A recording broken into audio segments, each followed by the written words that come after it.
Louisiana. She's the exception and never the rule. She's a mystery that asks not to be solved, but simply to be experienced. Louisiana, where you can come as you are and leave different. Additional funding is provided by the Friends of Louisiana Public Broadcasting and the Foundation for Excellence in Louisiana Public Broadcasting.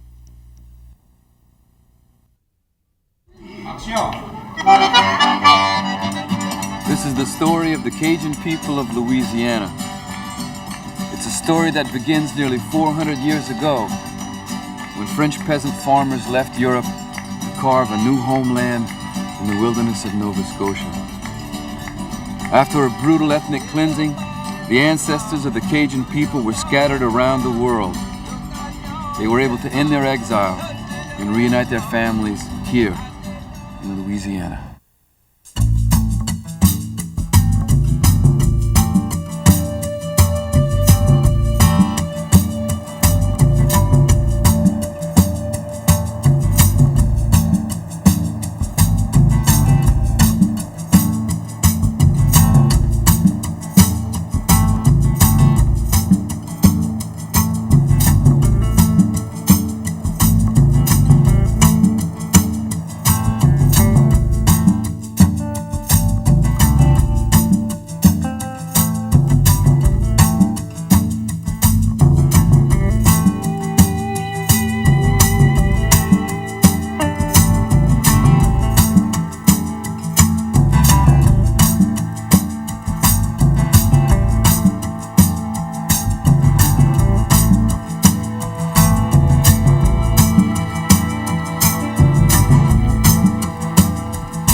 People would have been brought down to this area, and this dry creek would have contained water, and they were loaded into the boats and brought down to the Minas Basin, where they would have been loaded on the transports and taken away from their homeland forever. European settlers came to this place over 400 years ago. It's amongst the most fertile and beautiful farmland in all of North America. Today it's called Nova Scotia. But to the original French settlers, this place was called l'Acadie. In 1604, 16 years before the Mayflower Pilgrims landed at Plymouth Rock, French colonists came to Acadie and established one of the first permanent European communities in North America. Acadie's early years were precarious, but beginning in 1632, the first families began to arrive at the Port Royal settlement. Over the next 20 years, some 60 families came to make Acadie their home. These were the ancestors of nearly all the Acadian peoples of Canada and Louisiana today. These people already knew each other. Somewhere around 60% or so of the people who became the Acadians came from the same neighborhood, from around a 20-mile radius around one little town in northern Poitou. They already knew each other. They already had a sense of identity, a sense of community, a sense of society. And essentially, this little society was uplifted and boated over to what we now call Nova Scotia, what they called l'Acadie, after the name that the Mikmaq Indians used to call the place. The colony grew rapidly, spreading outward from Port Royal to Grand Pre, the Minas Basin, Beaubassin, and Chignecto. Small families expanded into large clans. These clans formed the base of Acadian society. The family was so important for those people that there couldn't be a country, there couldn't be a people if there was not basically the groups of families that were all related to one another. So they kept on helping each other to survive. For instance, if one man named Cormier would die, then the Leblanc would take over the kids, but keep the name Cormier so that the descendant of that man would know where they came from. From the early start of the 17th century, when Acadia appears on the map as a small French colony, the French inhabitants that later on would be known as Acadians really had no choice but to take care of their own affairs. France was far away. The major French settlement in the area was also far away in the St. Lawrence Valley, which is now Quebec. The Acadians, or at least the colonists, French colonists who colonized the Bay of Fundy Basin, were refugees from the very bloody, very intense religious civil war that plagued France for almost a century, from the early to mid 1500s up until and culminating in 1628, the fall of La Rochelle. Much of the warfare, much of the worst fighting took place in northwestern Poitou province, and the Acadians, who were peasants in that area, were caught in a military crossfire. As generations passed, memories of the mother country began to fade. Isolated from France, the Acadians began to think of themselves as an independent people, evolving a culture and a way of life uniquely their own, developing a distinctly North American mentality. The Acadians were the first group of European settlers in the New World to use a name for themselves that no longer had anything to do with the Old World. They were profoundly North American. They were what my colleague Mate Alain refers to as Homo Americanus, the first example, in fact, of that new species.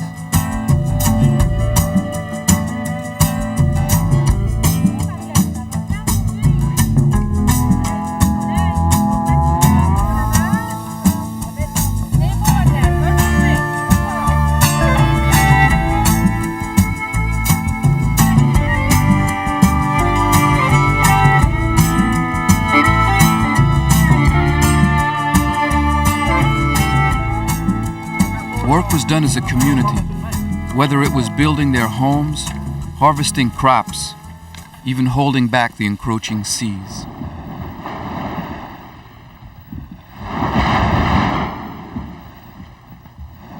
Through an elaborate system of dikes and sluices, les aboiteaux, the Acadians reclaimed over 13,000 acres of saltwater marsh and turned it into the richest farmland in America.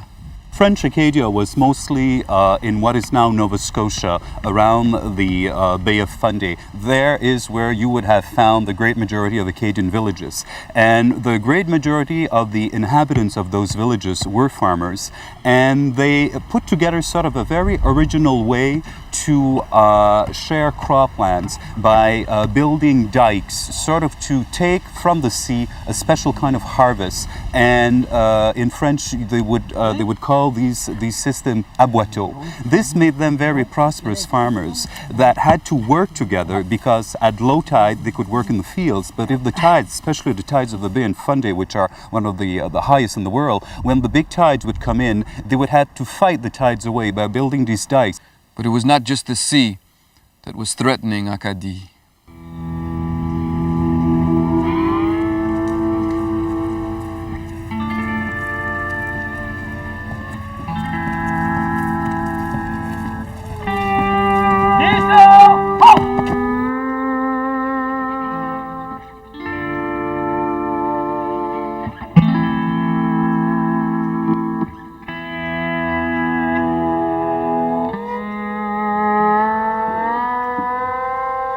The Acadians had built a prosperous, independent homeland.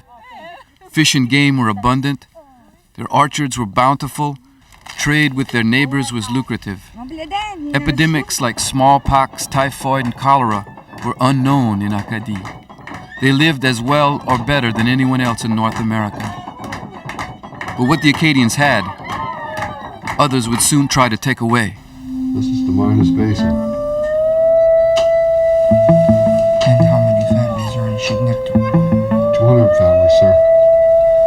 And how many families in Cobequid? Cobequid?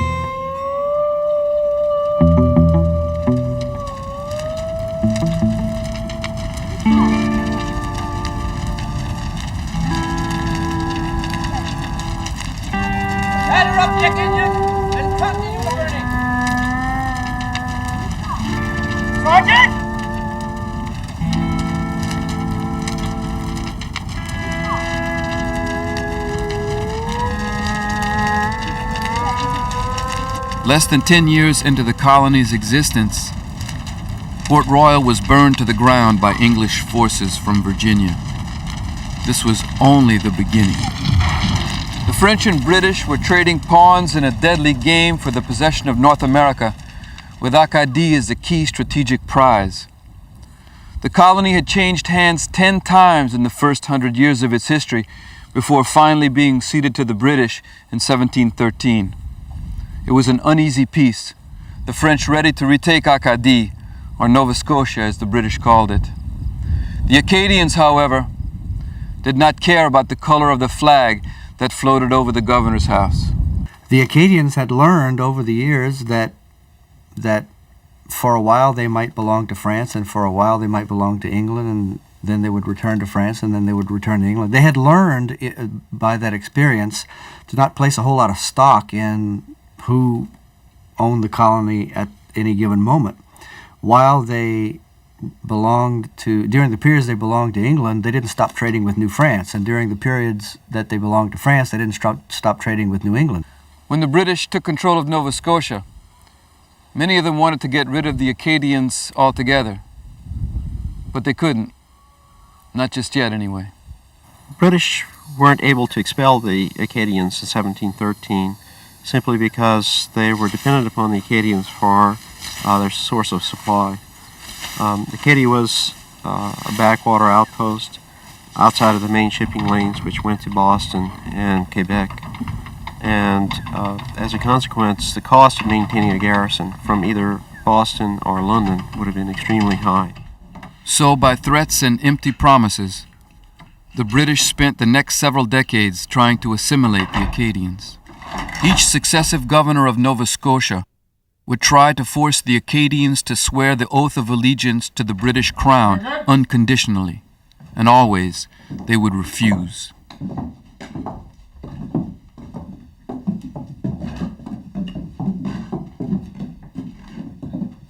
They learned to be very independent, fiercely independent, and to sort of disregard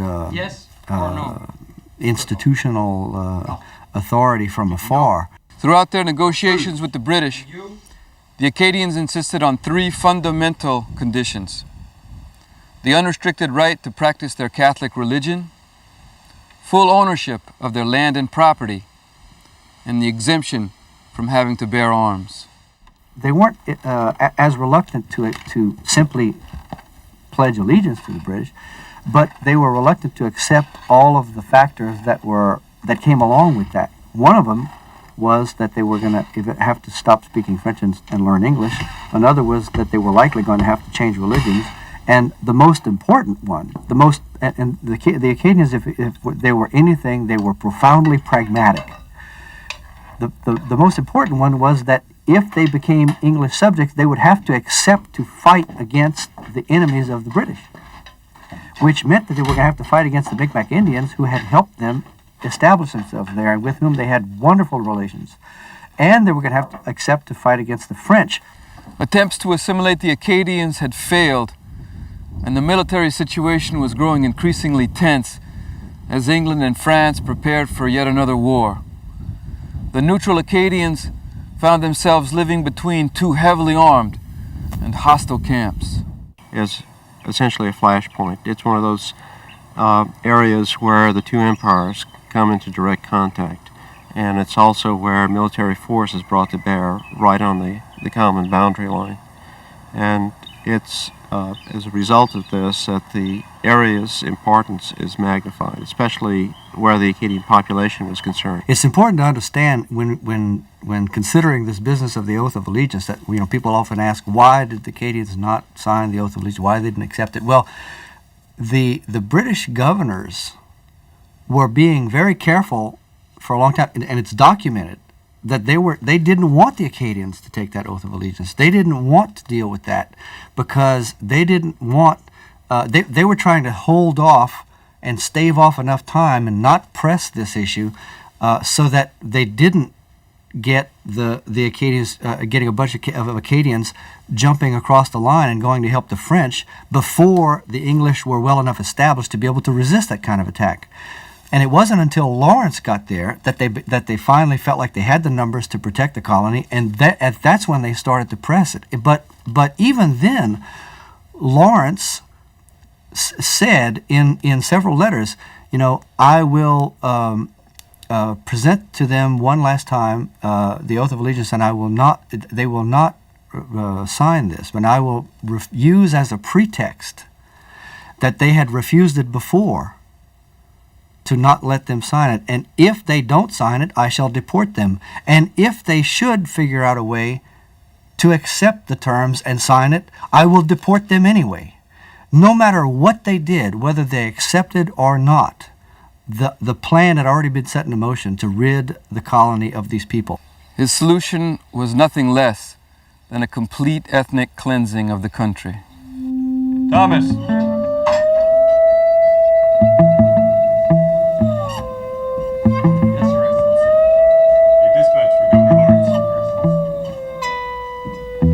In a plan masterminded by Governor William Shirley of Massachusetts, infamous in his hatred for the French, Lawrence took command of 2,000 volunteer soldiers. They confiscated the Acadians' firearms and their boats, effectively neutralizing them as a military force. Still, the Acadians refused to sign the unconditional oath. On September 5th, 1755, the men of Grand Pre were ordered to report to their church for negotiations. It was a trap.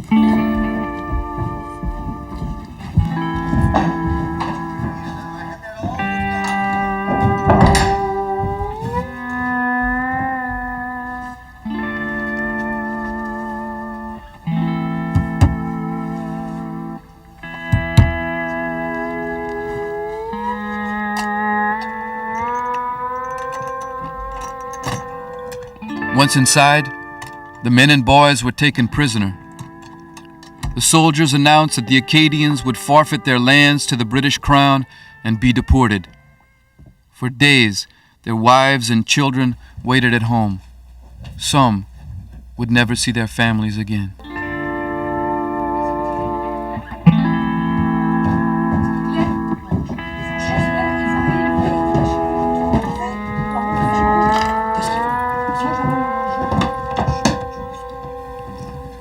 This was the beginning of Le Grand Dérangement. Before it was over, Acadie would be destroyed. Many Acadians fled into hiding, and over 6,000 of them would be transported by force and scattered throughout the British North American colonies. The British found themselves in the untenable position of being in political control of a colony they didn't actually own. The Acadians had been there for about 100 years, and they had not settled the worst lands. They were on the best lands. And British families that were coming in to settle the colony were having to go out and clear the woods and the rocks. And that wasn't acceptable to the British government. So what they did very simply was basically boat lift everybody off those lands so that they could put good British subjects on them.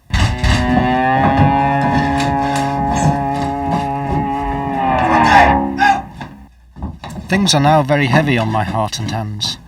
It hurts me to hear their weeping. I'm in hopes our affairs will soon put on another face, and I rid of the worst piece of service yet ever I was in. John Winslow.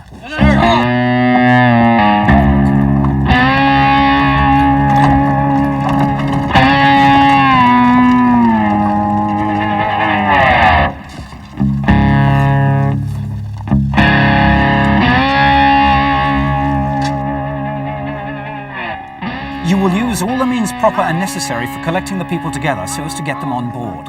If you find that fair means will not do with them, you must proceed by the most vigorous measures possible, not only in compelling them to embark, but in depriving those who shall escape of all means of shelter or support, by burning their houses and destroying everything that may afford them the means of subsistence in the country. By order, Major Charles Lawrence.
It's not every Acadian that passively resisted the deportation and accepted it with quiet resignation as the stereotype has often been presented.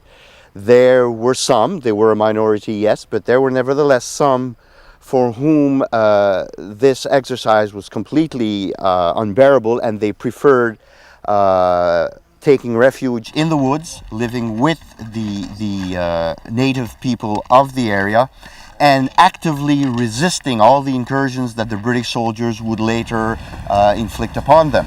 It was under the leadership of a Joseph Brossard that was nicknamed Beau Soleil. Brossard de Beausoleil was a very hard-headed and stubborn Acadian. We know this of him because he was implicated in a few trials during the British regime in Nova Scotia. He spent many years with mikmaq warriors attacking some British garrison. He was protected by well-connected Acadian uncles and cousins who dealt sort of on a daily basis with the British officials, but they never trusted Beau Soleil.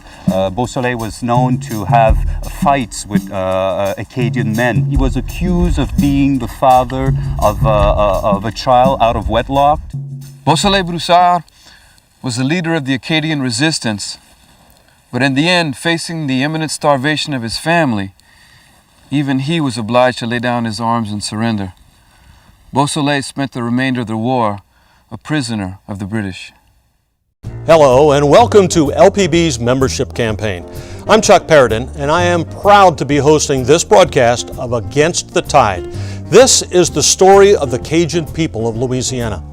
It doesn't get any more special than this in Louisiana, and a special program like this, well, it's a program that informs and educates us about the history and the people of our state. Now, if programs such as this are important to you, then it's equally important for you to call in your pledge of financial support to LPB, and do it right now. It just takes a moment. Call us or text GIVE to 888-769-5000. Go online at lpb.org, or now you can simply scan that QR code you see on your screen. Regardless of your giving level, LPB will be able to use your generous donation to produce even more programs about Louisiana. In fact, very exciting, we're going to tell you about how you can become a founding member of LPB's Louisiana Production Fund. Now, in just a moment, we're going to tell you all about that, but right now, let's hear about the thank you gifts we have for your pledge of support during this broadcast. For $15 a month, receive the Against the Tide combo, which includes the book The History of the Acadians of Louisiana by Zachary Richard. Rich in archival images and captivating photography, the book is a guide to the Cajun experience in Louisiana. Plus, a set of mugs featuring the Acadiana flag, and a DVD of the documentary you are watching, Against the Tide, the story of the Acadian people. For $10 a month, receive the book The History of the Acadians of Louisiana by Zachary Richard. Or for just $6 a month, receive a DVD of the documentary you are watching, Against the Tide, the story of the Acadian people.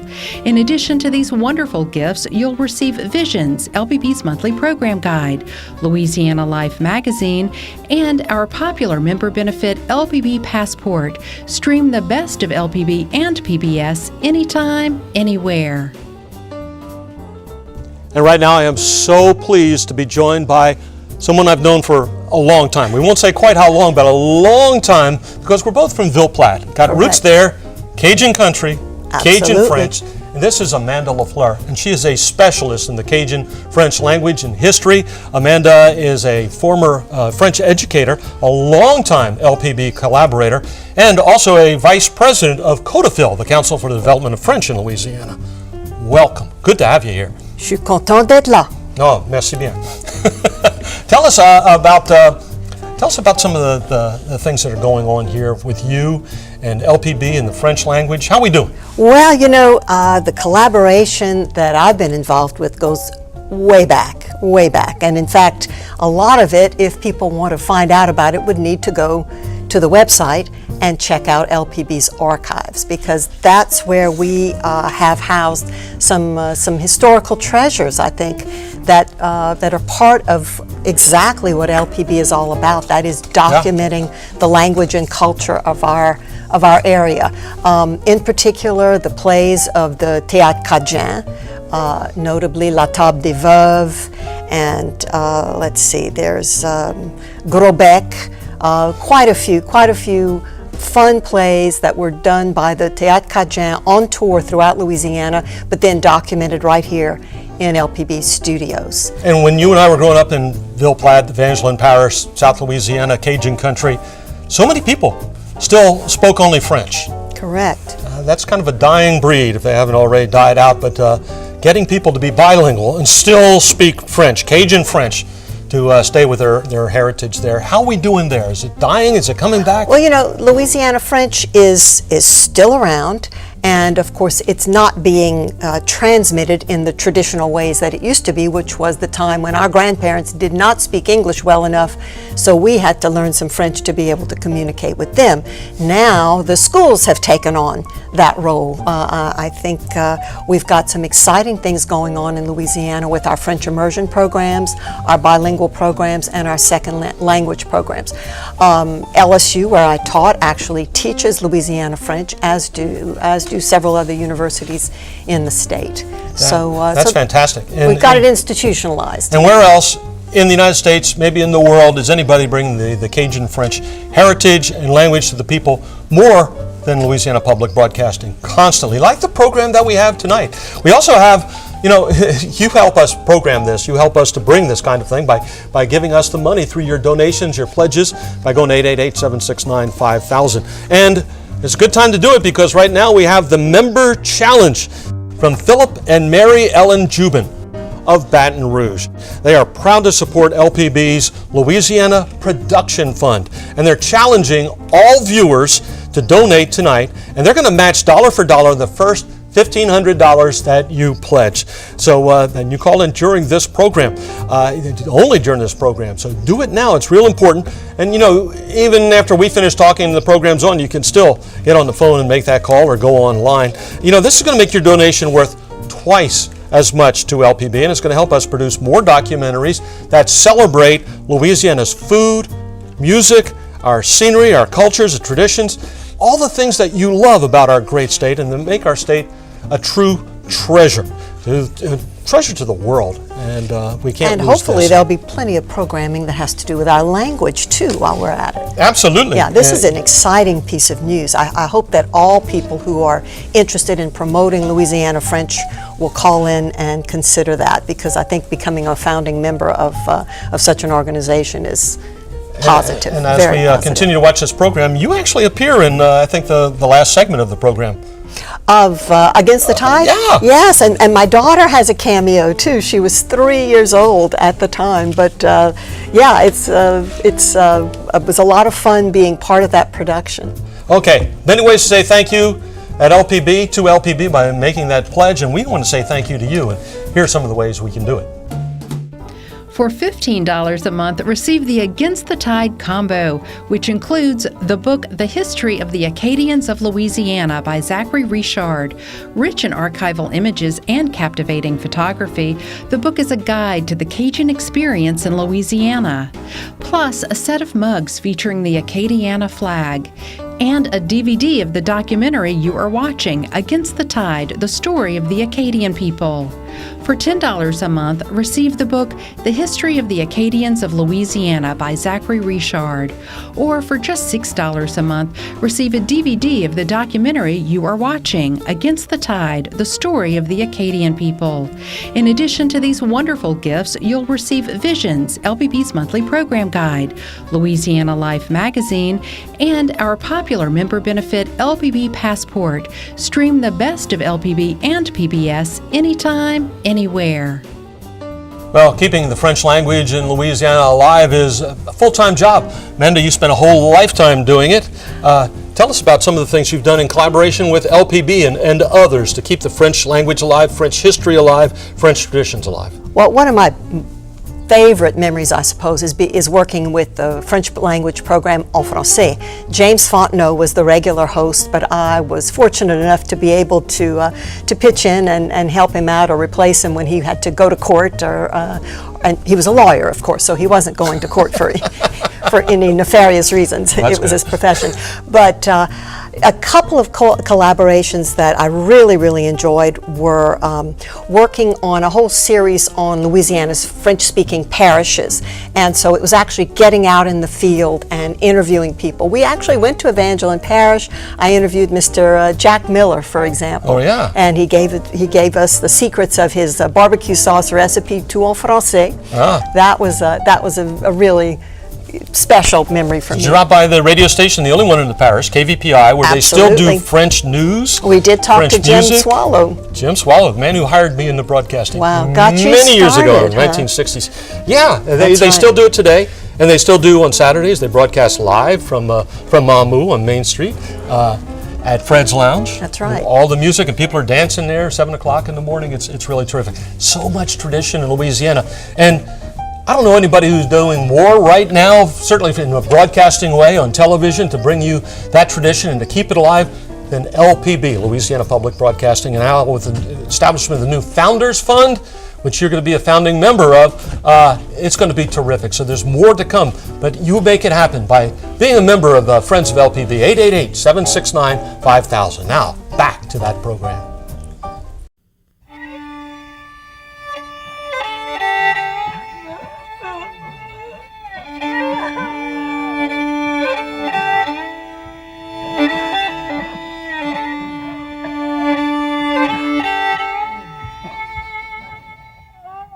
Locked in the cargo holds of the prison ships, there was no sanitation, no sunlight, not even room to move.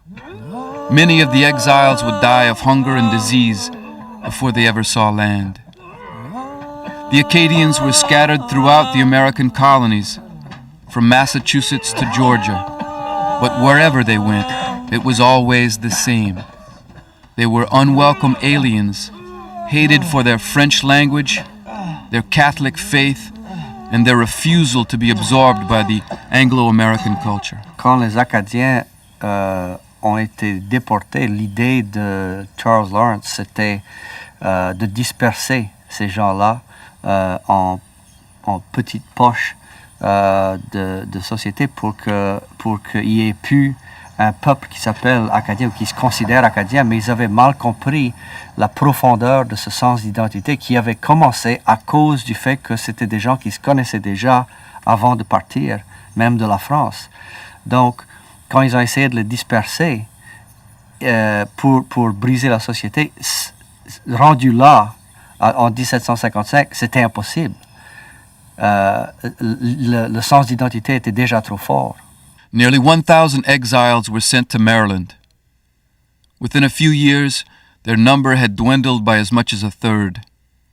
Their kinsmen in Virginia faced even greater trials. These exiles contracted smallpox, one of the two great scourges of the 18th century, a disease they hadn't encountered in predispersal Acadia. So as a consequence, when they arrived in Virginia, the colonial government refused to allow them to debark. They remained aboard the ship in quarantine, and the disease just decimated the ranks of the exiles. It was eventually decided by the government that they should be shipped elsewhere because they would never be given entry because of the epidemic. So the ships were ordered to sail for England, and during the passage, 2 of the ships sank.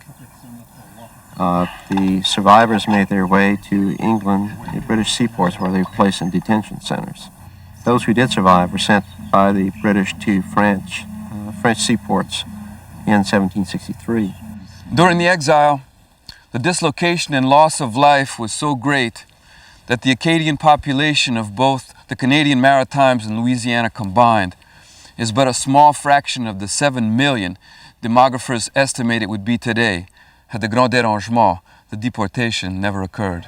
The Acadians had a remarkable communications network during the exile. At the height of the dispersal, there were Acadians living in France, there were Acadians in the Falkland Islands, Acadians in the northern coast of South America, in the West Indies, scattered along the eastern seaboard, in Quebec. The fact of the matter, though, was that the Acadians were able to communicate with one another. Each of these communities managed somehow to communicate with relatives elsewhere in the world. Acadians began arriving in Louisiana from the British colonies, especially Maryland and Pennsylvania. Nearly a generation later, the largest group, the Acadian exiles in France, immigrated as a community. The Spanish government in Louisiana provided each Acadian family with land, tools, seeds to plant, and a musket. The settlers began building farms and cattle ranches, and within a few years they had achieved the quality of life comparable to the one that they had left behind in Acadie. Beausoleil Broussard had led his people to this fertile grassland in the spring of 1765. That autumn, he was laid to rest. But he had lived to witness the founding of a new settlement, a new homeland, and the birth of a new Acadie.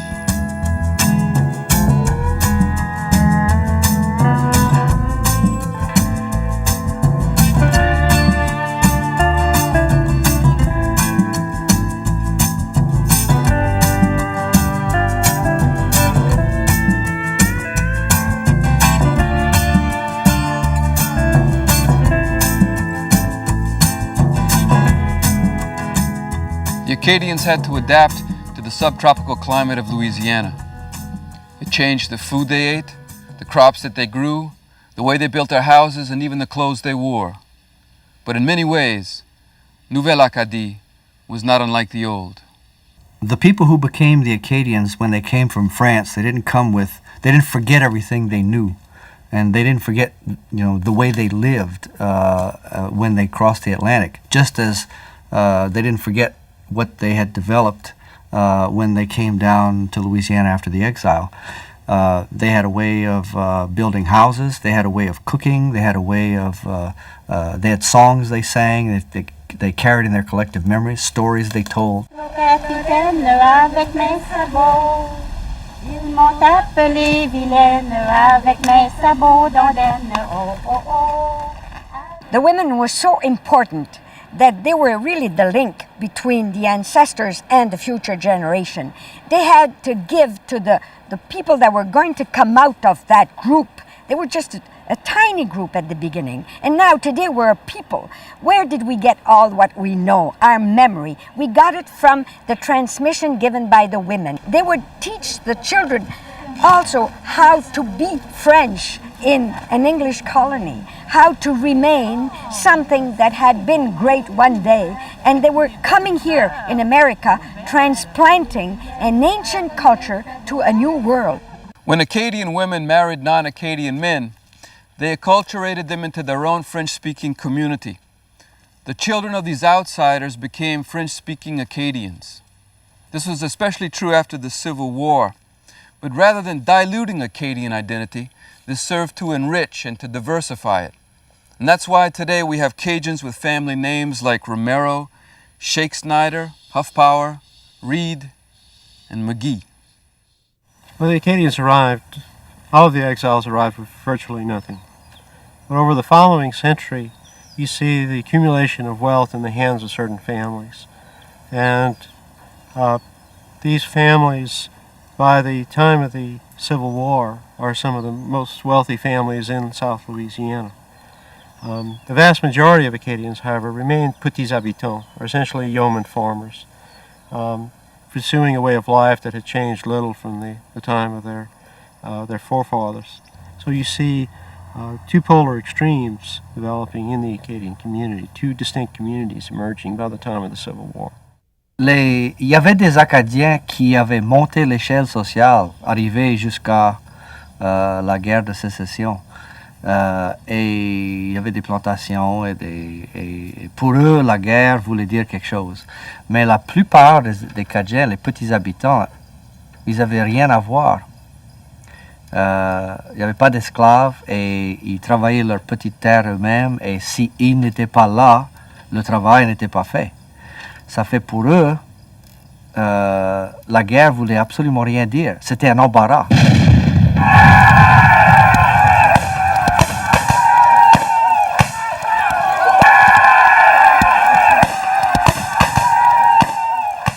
The Civil War was a major turning point for French Creole society. They saw in the Civil War the possibility that they might be able to preserve their specificity, their Frenchness, their French culture and language, which they had valiantly tried to preserve through several rewrites of the Constitution, several renegotiations of a place for themselves in what came to be called Louisiana. With the end of the Civil War, and with the elimination of the possibility of seceding, they finally got the message, and they were not going to, they knew that they understood that they were not going to be able to escape becoming part of the United States of America and all that that implied. And the language of the future was English, and the economy of the future was American, and they began to make the transition right after the Civil War. They began to send their children to English language schools, and they began to participate in the economy in a way that they had not done before. And the Cajuns, on the other hand, just very simply didn't get the message. They weren't plugged into the same economic and political and social systems. A century before, Acadians had resisted giving their allegiance to imperial powers and refused to bear arms in their wars. Much like their ancestors, the petits habitants considered themselves French neutrals and took no interest in la guerre des confédérés, the Confederate War. But the South needed soldiers desperately and began conscripting Acadian farmers in great numbers. Quand ça arrivait pour les mettre dans l'armée, il fallait les conscrire. Il fallait les forcer de rentrer dans l'armée. Et même là, arriver dans l'armée, s'ils n'étaient pas assez loin pour les empêcher de rentrer à pied, ils partaient et puis rentraient chez eux. Et il y avait tout un système qu'on avait développé, surtout dans les mèches et dans les bois, pour les cacher. Il fallait qu'ils se cachent non seulement des Yankees du Nord, mais aussi du Sud qui essayaient de les retrouver pour les remettre dans l'armée. Alors ils avaient besoin de les cacher des deux bords. When the Union Army invaded southwest Louisiana, some Acadians greeted them as liberators. But they soon came to detest these troops as much as they did the Confederates. Union forces swept through their homeland, taking the Acadians' food, their horses, and as many as 10,000 head of cattle. Caught in the middle of a war between two American armies, Nouvelle Acadie was virtually destroyed. The Acadians had come to Louisiana nearly a half-century before it became part of the United States, remaining almost a nation unto themselves. But with the Civil War, America had come to them, and a great wave of cultural change was rolling toward Nouvelle Acadie. The aftermath of the Civil War was really a very difficult time for the Acadian population. There was tremendous devastation wrought by the war.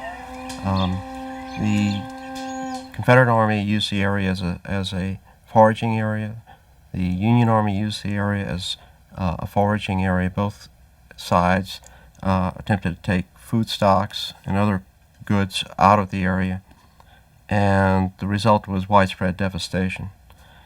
As a result of the devastation and a series of years in which there was unseasonable weather, natural disasters, including floods on the scale of the 1927 flood, and labor problems, many farmers in the area were reduced from the status of freeholders to tenant farmers. The great majority of Acadians living in Louisiana were uneducated, poor, and alienated from an increasingly modern, increasingly Americanized society. These Cajuns, as they were called, became an object of ridicule to the rest of the country. Dans la plupart des commentaires, aussi bien par les politiciens que par les journalistes, que par tous les gens qui ont observé les Cajuns, systématiquement, ils trouvaient que les Cajuns étaient paresseux et sans ambition. Et c'est intéressant de considérer pourquoi ils pensaient ça, parce que les Américains avaient comme une notion de l'économie qui était basée sur la progression, sur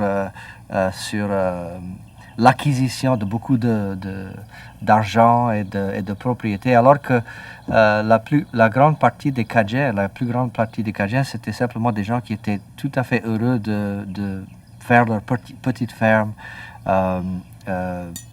donner à manger à leur famille, juste avoir assez pour faire la vie.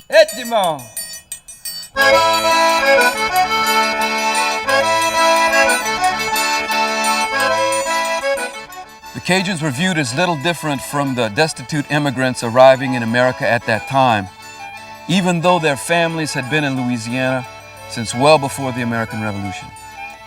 Much like the British over a century before, the Anglo-Americans felt that the best way to deal with the Cajuns was to eliminate their culture and to assimilate them. All over the world, there was this fierce nationalism that was causing countries to regularize language teaching and regularize social and cultural behavior. In America, you had Teddy Roosevelt saying, there is room for but one language in this country, and that is the English language, for we must assure that the crucible turns out Americans and not some random dwellers in a polyglot boarding house. He was also saying things like, there's no such thing as a hyphenated American. There's no such thing as a French American or a German American or a Spanish American. If he said, if you feel French or German or Spanish, go home. We have something new happening here. And this nationalist movement led to the well-known story in Louisiana of outlawing French in the schools at the same time as free, mandatory public education was made available for the first time in the history of the Acadians. So for the first time in their history, they find themselves obliged to go to school, and in the same motion, forbidden to speak French in those schools. The most profound change in Acadian society in the early 20th century was the result of the compulsory education law of 1916. Cajun children were ridiculed and beaten in schools in a systematic effort to eradicate their language. An entire generation of Cajuns was taught to believe that their French-speaking culture made them inferior to other Americans. These kids were being told at school that the language they learned at home was not only useless, it was a social problem.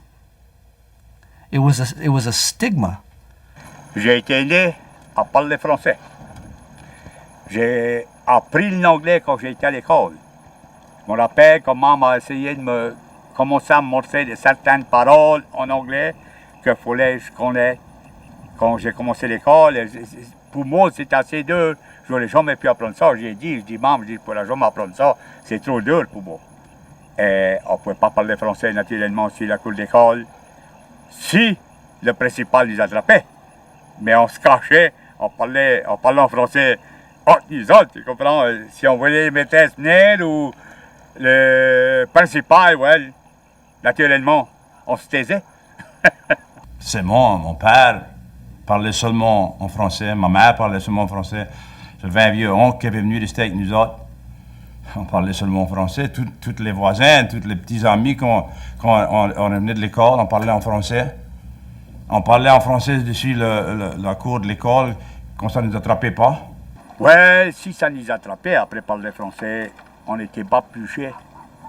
La première fois, ça nous attrapait. Plus ou moins, on était punis. Des fois, on avait des lignes à écrire, qu'on n'aurait pas parlé français sur la table d'école, des affaires comme ça. Mais là, si tu étais attrapé encore, des fois, tu étais bûché. The Cajuns were not alone in the struggle to preserve their language and heritage. Their cultural counterparts, the Black Creoles of Louisiana, shared the same experience. Je sais qu'avec mon père et avec mes grands-parents, avec mes tantes et mes oncles surtout, ils étaient élevés à l'époque où il y avait beaucoup de pression, surtout, je crois, sur le monde de couleur, qu'il fallait que tout le monde parle anglais, que tout le monde devenir comme les Américains. Hello and welcome back to LPB. I'm Chuck Paradin, your host this evening. You've joined us during LPB's membership campaign. This is your opportunity to show your support for Louisiana Public Broadcasting, our only statewide public television network. You can do this with a quick call to 888-769-5000 or text that number, GIVE. Text it to 888-769-5000 or by going online to lpb.org or by scanning that QR code you see on the screen. Do that with your smartphone. You know, your support now is your vote for more programs about Louisiana. Regardless of the amount of your pledge, what really is critical is that you take the time to make the call or click. You know, we're going to go to the conclusion of the program in just a few moments, but right now, take this opportunity to choose the thank you gifts you'd like to receive for your pledge of support to LPB. For $15 a month, receive the Against the Tide combo, which includes the book The History of the Acadians of Louisiana by Zachary Richard. Rich in archival images and captivating photography, the book is a guide to the Cajun experience in Louisiana. Plus, a set of mugs featuring the Acadiana flag, and a DVD of the documentary you are watching, Against the Tide, the story of the Acadian people. For $10 a month, receive the book The History of the Acadians of Louisiana by Zachary Richard. Or for just $6 a month, receive a DVD of the documentary you are watching, Against the Tide, the story of the Acadian people. In addition to these wonderful gifts, you'll receive Visions, LPB's monthly program guide, Louisiana Life magazine, and our popular member benefit LPB Passport. Stream the best of LPB and PBS anytime, anywhere. Well, welcome back, and welcome back Amanda Lafleur, a longtime friend of LPB, Vice President of the Council for the Development of French in Louisiana, a longtime LPB collaborator, and a French educator. Very important, the work that you have devoted your lifetime to. Thanks. In keeping Louisiana so much alive. You know, when I was a kid and you were a kid, I knew Zachary Richard as a Cajun musician, but he's turned into so much more with his musical productions, and I mean on-stage productions, and documentaries like the one that we're seeing right here. So important. Yeah. He's if I think probably Zach is one of the single individuals who has been the porte-parole for Louisiana in the whole world. You know, the first time I ever heard of him, I was a graduate student in France, and somebody said, "Oh, I have tickets for you to see a concert de Zachary Richard," and I was like, "Who was that?" I didn't know, because he had gained his popularity and his fame in Europe and Canada before he did in Louisiana. Same thing with my cousins, the Balfa brothers.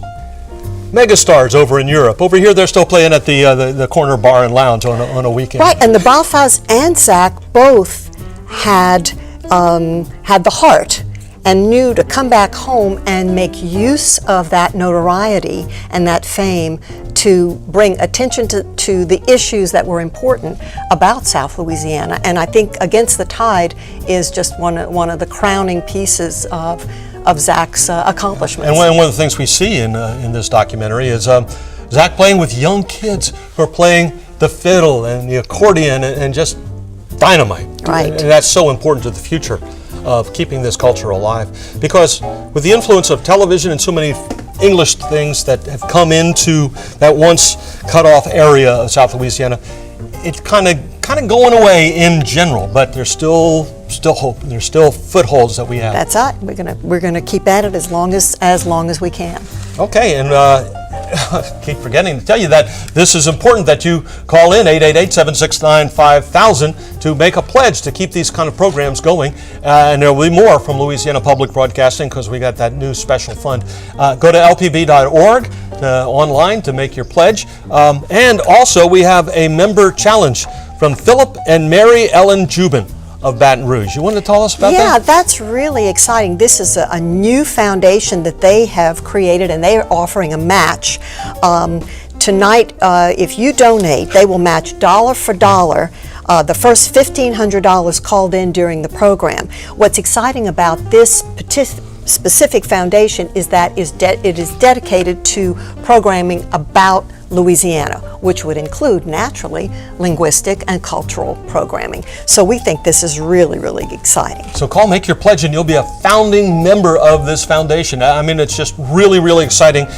We talked about the things that have been done at LPB. There's going to be more in the future if you call and make your pledges, because that's what the money goes to. Also, you could call us and say, hey, look, I got this old car that I'm trading in. I'd rather not trade it in. I'd rather support LPB. So I want to make this donation. call the number and say, I got a car I want to donate, and we'll take care of it from there. 888-769-5000. Write that down, because you can do that during this program, you can do it after the program, or in the weeks or months ahead, in between these kinds of programs, when we're not talking about these kinds of things. Also, this fall, we're celebrating 47 years of LPB being in existence and doing this quality programming. And Amanda, you've been a part of some of the programs and some of the collaborations that we've done with LPB.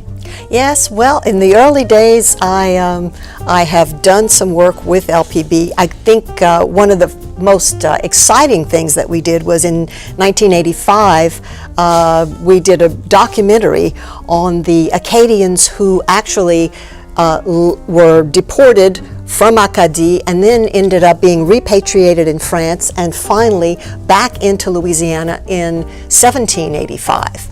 It's a fascinating story, and so a whole crew of LPB folks headed off to France to discover those places where the Acadians had lived, both before they left for Canada and after the war.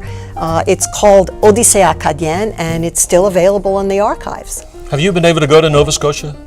I've spent several summers there actually working. Oh, that's wonderful. I got my family history, and I was surprised. I thought my relatives came from France, but so many of them were kicked out of Acadie up there. So you're and ended up Acadian, here. yeah. Oh yeah, from Grand Pré. I think Grand Pré is the same thing as Grand Prairie. That's the Ville Platte over there. Well, I mean, it's interesting because the Ville Platte Evangeline area, ironically Evangeline Parish, is not particularly Acadian. Most of us are French from further back, from Mobile and from Canada, but evidently there are some Acadian names and Acadian folks that managed to work their way in. And as Zachary's pointed out in this this program, that there are so many French, the Irish, the Germans, the Spanish names that are all melded into Louisiana because being Cajun has become more of a lifestyle and not a bloodline. I think so. I think that for many, many people, it's a cultural phenomenon rather than simply a genealogical one. So anyway, thank you LPB for bringing us this kind of programming, and you can help us get more of this programming by calling that number, 888-769-5000, or going to lpb.org. And we have some thank yous to you too. Let's have a look. For $15 a month, receive the Against the Tide combo, which includes the book The History of the Acadians of Louisiana by Zachary Richard.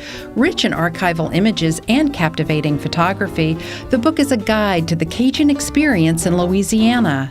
Plus, a set of mugs featuring the Acadiana flag, and a DVD of the documentary you are watching, Against the Tide, the story of the Acadian people. For $10 a month, receive the book The History of the Acadians of Louisiana by Zachary Richard. Or for just $6 a month, receive a DVD of the documentary you are watching, Against the Tide, the story of the Acadian people. In addition to these wonderful gifts, you'll receive Visions, LPB's monthly program guide, Louisiana Life magazine, and our popular member benefit LPB Passport. Stream the best of LPB and PBS anytime, anywhere. Je regrette, mes amis, but apparently I've been saying something a little bit wrong, and this is brand new. It's the LPB's Louisiana Production Fund that you can become a founding member of by calling and making that pledge during this break. And we want to thank Philip and Mary Ellen Jubin for getting that fund started, yes, too. the Louisiana Production Fund. And we've got some other thank you gifts we can tell them about? Well, we've been talking about Zachary Richard, and he seems to be at the center of most of these exciting gifts that are being offered during this pledge time. $180 a month, you'll get the DVD of the program you're watching, the History of the Acadians of Louisiana book, and woohoo! Isn't that cool? Really cool. Acadian flag. You make it all happen by going to 888-769-5000. Now back to this fantastic program. The arrival of the railroad revolutionized travel in South Louisiana. Before the arrival of the railroad, everything was based on water communications, primarily with New Orleans. Before the arrival of the railroad, the Prairie region had been a real backwater. The arrival of the railroad brought the late 19th century directly to the Cajun prairies. The population within a 10-mile radius of the railroad was directly affected. Many pockets of traditional culture, however, remained in the area. This was a direct result of social isolation, which in fact was a form of resistance against modernization. But if American influences were trickling into Cajun society, nothing prepared it for the flood of change that would come with the discovery of oil. Oil provided the strongest catalyst for change, the strongest economic incentive, because a farmer could make more in one day as a roughneck in the oil industry, working in the Bosco fields, than he could working in a month as a day laborer in the area. It provided tremendous economic incentive for change. And the oil industry was dominated by Anglo immigrants, primarily from Oklahoma and Texas. Advancement in the oil industry was predicated upon one's ability to function in that English language culture. And this provides a strong economic incentive for people to move into the Anglo-American mainstream. During World War I, during this nationalistic period with the exclusion of the French language on school grounds, punishing kids, humiliating kids, forcing them into a position where the first few weeks of school they had to wet their pants every day because they didn't know how to ask for permission to go to the bathroom in English, and they weren't allowed to ask in French. And a language that causes you to humiliate yourself in that way, causes you to be punished, write 1,000 times, I will not speak French on the school grounds, wear a sign that, calling attention to yourself as a fool. You want to distance yourself from that language as fast as possible. But then the same generation finds themselves fighting World War II. And many of them found themselves in the European theater in France. And it occurred to me that many of them that this language that they were told wasn't even real French and it was worthless worked just fine. Especially when talking to French peasants and ordinary people in the marketplace and trying to get a date with this pretty girl or get a bottle of wine or a dry place to sleep. And their superiors noticed this right away. These people can speak to the natives. And so they became interpreters. World War II had a huge impact on Cajun society, and I'd say it's one of the three most important events in the entire sweep of Acadian history from 1604 to the present. First of all, you had all Cajun males from the ages of 18 to 36 being susceptible to the draft, so they were being picked up by Uncle Sam and being sent to camps and God knows where for basic training, and there no one spoke French. They were expected to speak English. Maybe some of these guys had never been away from their hometowns before or past the parish line. So all of a sudden they're immersed in this English-speaking world, and they had to learn to speak English in order to stay alive.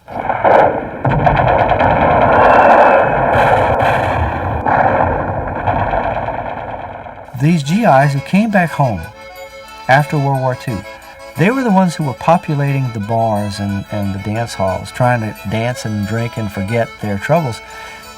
What they wanted was to hear traditional Cajun music, and they wanted to be home, and they wanted to have their traditional. And they're the ones who said, you know what? This language they told us wasn't real French works. And they began to reconsider the whole thing. In fact, if there was a nationalistic movement associated with World War I, there was a sort of a regional movement associated with the end of World War II. This is when the Newport Folk Festival was developed. There was a celebration, a search for diversity in America. We became, as a country, afraid of all looking alike and sounding alike and being alike. And so we began to explore our own diversity. In that exploration, in the 50s and 60s, the Cajuns played a major part. The Cajuns were invited to the 1964 Newport Folk Festival. Dewey Balfa and Gladys Thibodeau and Vinus Lejeune went up there. And the feeling here was that they were going up there to get laughed at. But when they got up there, they were considered instead heroes of cultural preservation as early as the late 40s, in fact. Even before the Newport Folk Festival, you had people like Ira Lejeune, Lawrence Walker, Aldous Roger, Austin Peete, Dewey Balfa, people like that leading a reconsideration of what was valuable in the culture, and by association in the language. While the musicians waged a war of resistance on stage, others were taking up the fight on other fronts. Politician and activist Jimmy DiMaggio founded the Council for the Development of French in Louisiana, Codeville, with a radical new mission now written into state law. The Council for the Development of French in Louisiana had a very, in the early going, had a very elitist approach to things. It was saving French from the top down with schools and with, social clubs and that kind of thing. Whereas there was a grassroots surge that was looking to happen. And it happened under the leadership of musicians. It was in 1974 that we put together the first Cajun Music Festival. It was the first expression of grassroots support, this surge of cultural, social power that came up from the bottom and said, we are concerned about this. We're interested in this. This is important to us. And it was celebrated with music.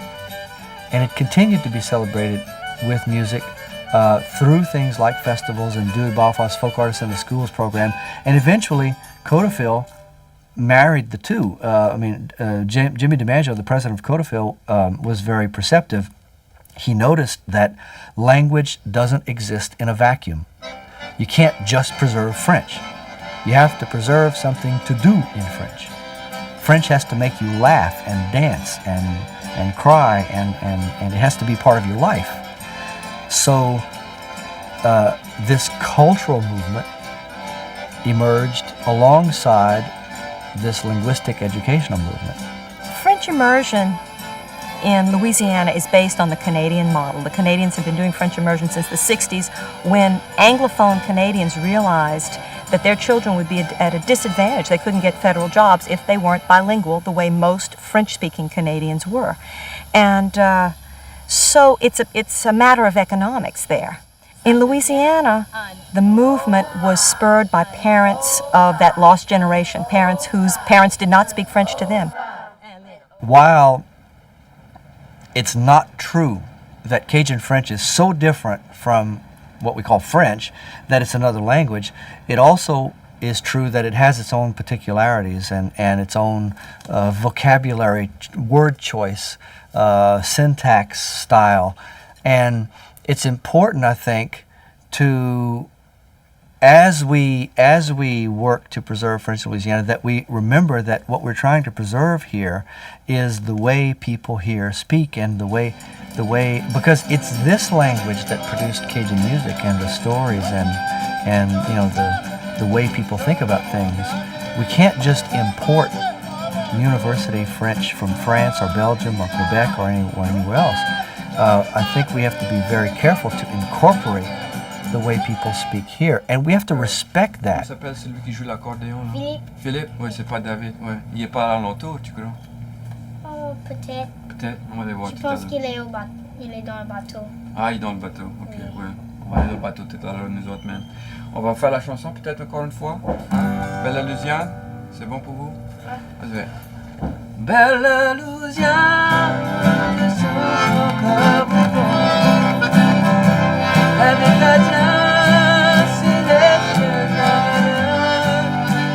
Is it possible to say French in Louisiana? Absolutely. Est-ce que le livre est sur la table? Our last and best hope. And that is the immersion program, because it's the only thing that actually teaches the kids, gets the kids to actually speak the language, to live in the language. Et sous la table? Non, le livre est pas sous la table. Le livre est sur la table. Très bien. Yes, it is possible. Damn right it's possible. Chère jolie, tant qu'à terre, garde-les-dents. Bon, je suis là dans les misères, Julie, je peux pas t'avoir. Bon, je peux plus dormir le soir avec tous ces gens de blanc. Ton chagrin que j'ai pour toi, quand t'as n'oublie pas ça.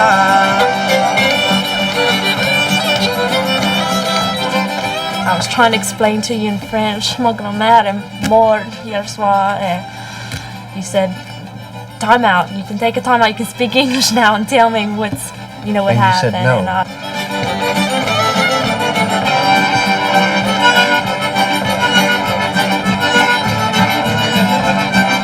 And the whole reason why I went to St. Anne's was because I wanted to be able to speak French with my grandmother.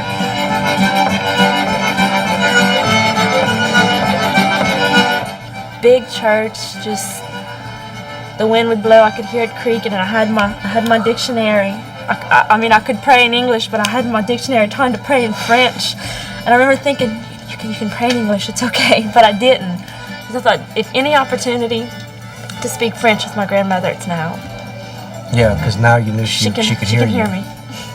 That was a remarkable thing to do, and it represented to me I remember thinking at the time it was really an astonishing decision that you made, because your mother offered you to come home. I said, and you said you didn't want to go home. No, there was no way I could, because I knew that my grandmother wanted me to do this, and I thought if I come home, I wouldn't be finished,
J'aimerais connaître ses souliers rouges. Elle dit, elle a donné ça à quelqu'un nommé Betty Ann.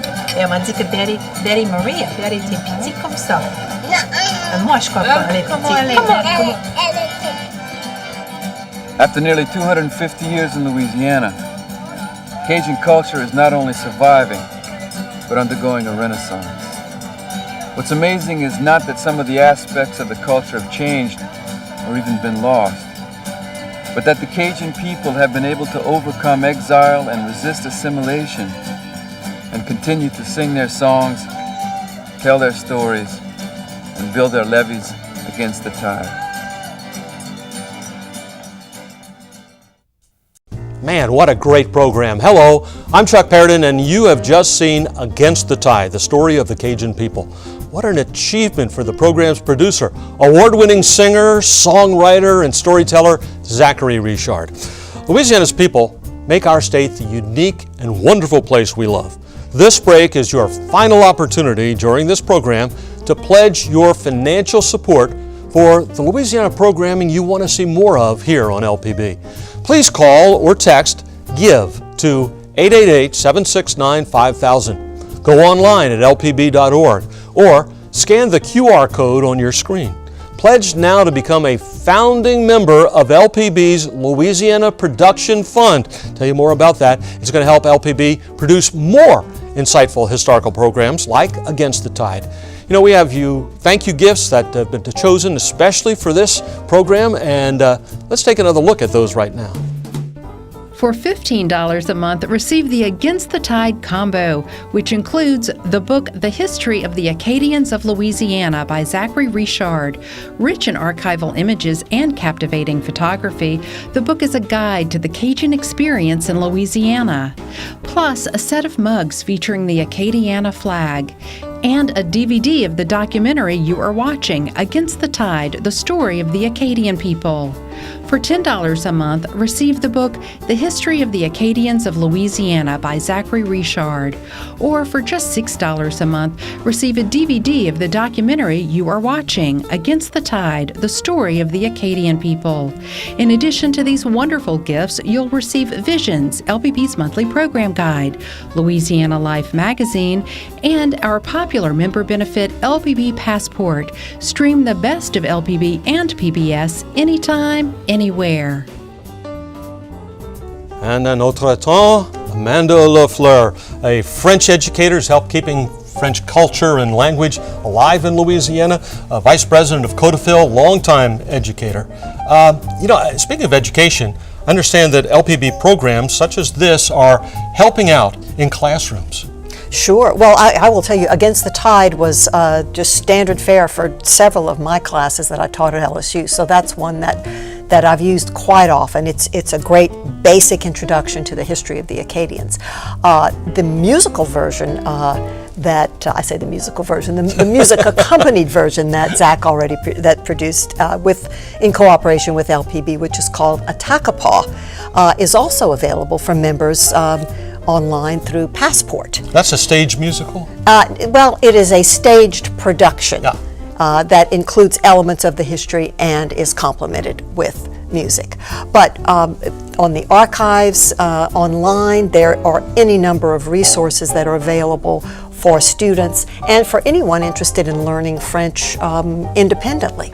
LPB, they're there everywhere. They do it all. Thank you, LPB, and thank you, Amanda. And I think you can tell us about some of those thank you gifts we have for the folks who go out and call 888-769-5000 or go to lpb.org. Yeah, some of those, of course, involve Zach's productions. A DVD of the program that you're watching tonight, Against the Tide, is available for a $72 donation. If you up that to $120 or $10 a month, you'll receive also a History of the Acadians Louisiana book, History of the Acadians of Louisiana, which is written by Zachary Richard. And for a $180 pledge, that is $15 a month, you also can receive the DVD, The History of the Acadians book, and this lovely mug with the Acadian flag on it. Yeah. Way cool. I also want to tell folks about something. This is brand new. We talked about that fund, and I tell you what, it's part of the member challenge from Philip and Mary Ellen Jubin of Baton Rouge. They are proud to support LPB's new Louisiana Production Fund, and they're challenging all our viewers to donate tonight, and they're going to match dollar for dollar up to the first $1,500 that are called in during this program only. Now, in effect, this is going to make your donation worth twice as much to LPB, and it's going to help us produce more documentaries that celebrate Louisiana's food, music, scenery, cultures, and traditions. All the things that you love and that make our state a true treasure to the world. So pledge now, become a founding member of LPB's Louisiana Production Fund. So very, very important. Everything that LPB does is done for you, the viewer, and that's where we're asking you to maybe help yourself, help us to help you by going online, 888-769-5000 or lpb.org. We got thank you gifts, we told you about those, so many ways to thank you, but the real reason to do it is do it for yourself. Help us to help you. Become a producer, help us to bring you the programs that you want, like the one we've been watching right now. Amanda, what things that are going on right now that have you excited about maybe collaborating with LPB or new things on the horizon in South Louisiana? Well, we here at LPB, under Beth Courtney's direction, we certainly worked hard to find ways to tell the Louisiana story. And I think that was part of Beth's stated mission and LPB's mission, and I enjoyed being involved in those things early on.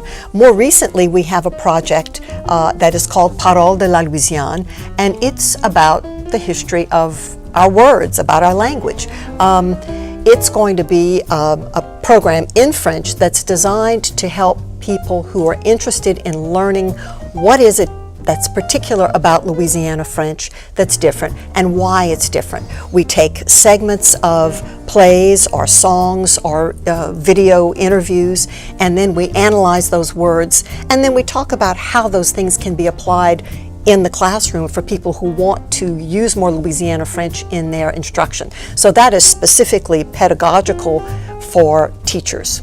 Yeah, and when I learned French in college, took classes, they were all in Parisian French. But, you know, Parisian French is very highfalutin, and so to say that the language of the common people of France, of Louisiana, is it's very similar to Cajun French. Well, there is a lot that's similar in our vernaculars. I think we've come a long way in education just in terms of opening up to the possibilities of language variety. And so there's certainly room for that in every classroom, even the standard French classroom. We hope there's room in your heart that instead of trading your car in, donate it to LPB. Let's tell you more about that. PBS Passport gives you access to a phenomenal library of drama, history, science, and performance programs. You can watch whenever you want with the PBS app. Passport is the most popular member benefit we've ever offered. But did you know that you can receive access to Passport by donating your car, truck, or boat? Well, you can. So put that vehicle you no longer need to good use. Go online or give us a call right now to donate it.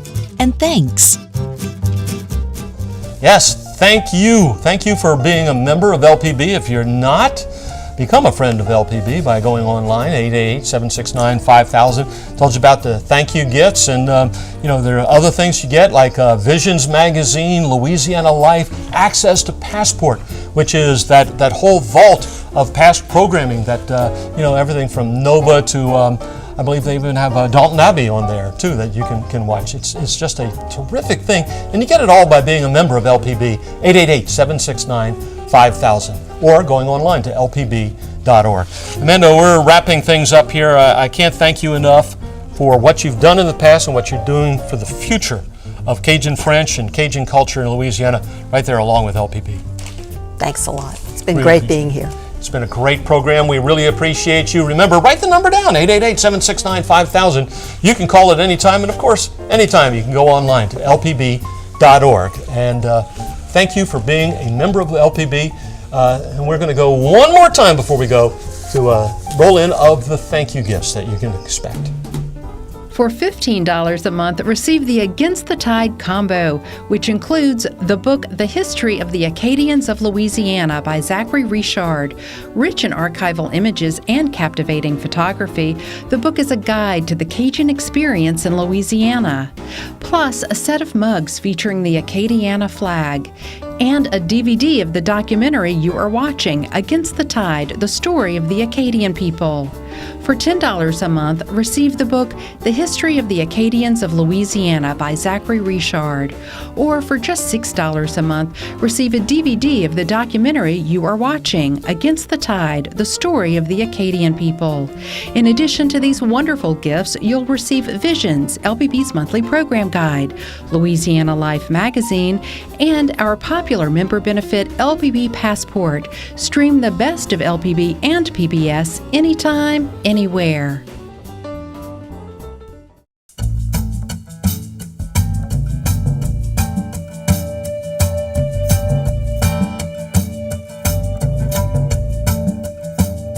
Je marchais, je priais, j'ai ramé, j'ai crié contre vent, contre marée.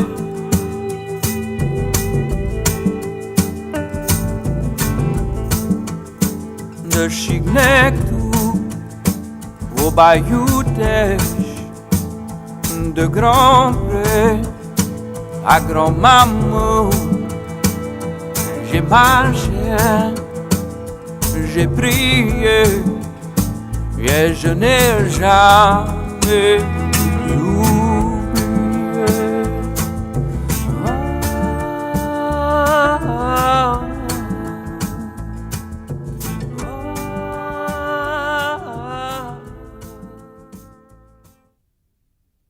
Louisiana.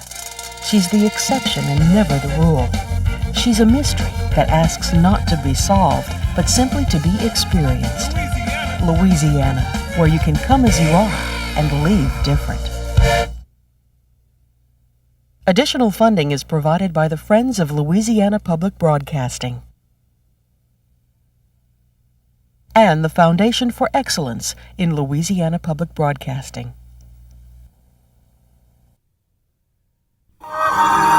This is PBS.